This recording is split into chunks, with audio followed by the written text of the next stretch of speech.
I honestly thought I hadn't done anything wrong. I had just hopped onto my fiance's best friend's lap at the party, laughing, trying to be playful. But the moment Callum saw me, everything froze. He went silent, packed his things, and kicked me out, our wedding plans shattered, my world collapsing around me. Weeks later, the legal papers arrived, and that's when I finally grasped just how far my careless actions could reach. I thought I hadn't done anything wrong. I had simply joined Liam on his lap at the party for a laugh. My name is Alan, 30, and until that night, I believed our engagement was flawless. Callum, my fiancé, had always been steady, reliable, calm. He worked hard, cared about our future, and always made sure our little niece, Emma, was happy. But recently, I felt restless, bored, trapped in the monotony of life. I craved attention, excitement, someone who could make me feel alive again. At the party, I laughed louder than I probably should have, letting Liam drape an arm around me in a playful way. Callum noticed instantly, freezing mid-sentence. I smiled, thinking it was harmless fun, a joke no one would take seriously. My friends noticed too. Some whispered, others chuckled. I convinced myself I was clever, just stirring a little harmless drama. Callum's tight jaw didn't bother me.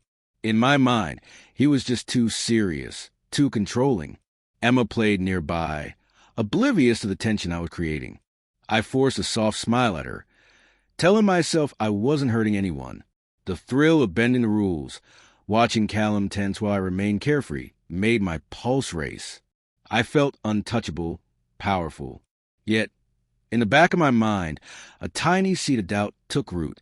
That freeze, that quiet look on Callum's face.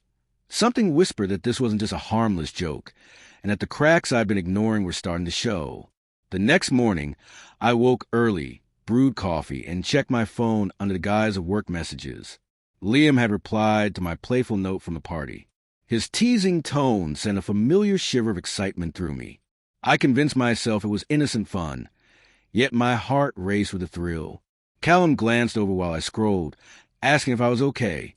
I smiled and claimed I was just tired from the party. He nodded, trusting me fully, and that trust became my playground. At work, I found excuses to retell the story, laughing about sitting on Liam's lap. I exaggerated Callum's seriousness, painting him as rigid while I basked in the attention as the daring, fun one. My friends laughed, egging me on, fueling a sense of power. I felt untouchable, clever, like I could manipulate without consequence.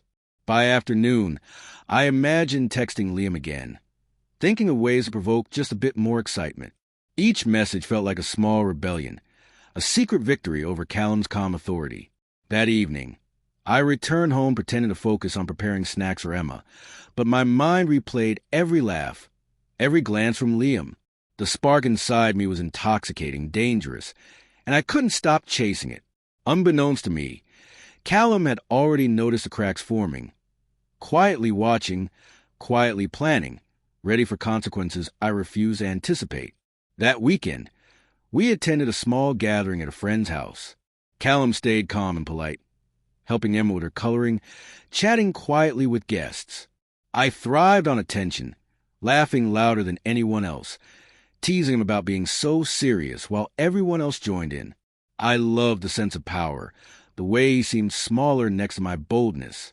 During the evening, I casually mentioned Liam, showing a funny message on my phone. Friends laughed, asking if Callum minded. I said he didn't, feeling the thrill of watching him force a polite smile while I soaked in everyone's attention. Each glance at him made my pulse race. I was clever, daring, untouchable in my little rebellion. Emma grew tired, clinging to Callum as he guided her gently. I noticed, but the pang of guilt was brief. I deserved this excitement, I told myself. Callum was predictable, boring. I craved the thrill. On the drive home, I caught his reflection in the rearview mirror. His lips were tight, eyes unreadable. A shiver ran through me. The cracks I had been widening in our relationship were starting to show. I smiled, thinking how far I could push before he snapped. Exhilarated in a way I hadn't felt in years, oblivious to the storm brewing behind his calm exterior. A few nights later, We were alone at home, the house quiet except for Emma playing nearby. I laughed as I teased him about sitting on Liam's lap, pretending it was just a joke. In my mind, it was harmless fun, a little mischief showing I was playful, daring. I called him clingy for overreacting, smiling at the thrill of testing his patience. Callum froze, his expression unreadable. I brushed it off, telling myself he overthought everything. My friends would have laughed. I felt clever, in control, enjoying the tension I had created. Emma looked up curious, and I forced a soft smile, masking the unease creeping into the room. But Callum didn't argue, didn't shout, didn't laugh. He simply moved toward the door, deliberate and silent, and left the house. I stood there, stunned, heart racing, trying to process his calm yet firm response. The joke had gone too far. The first real pangs of fear settled in.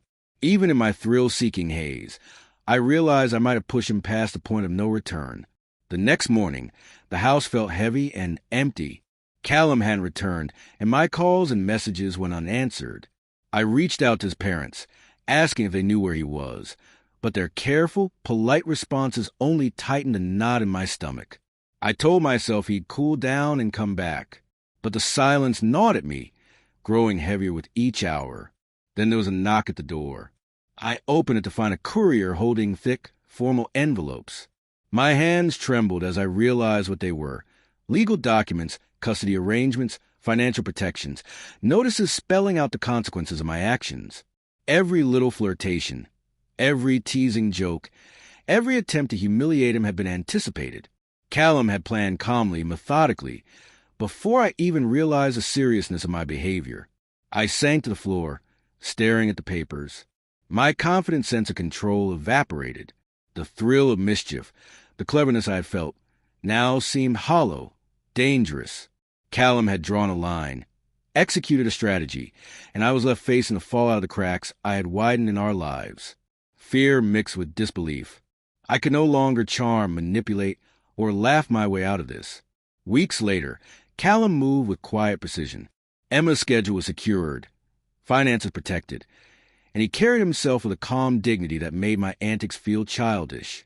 I sent messages, posted playful notes online, even tried to charm him, but he didn't respond.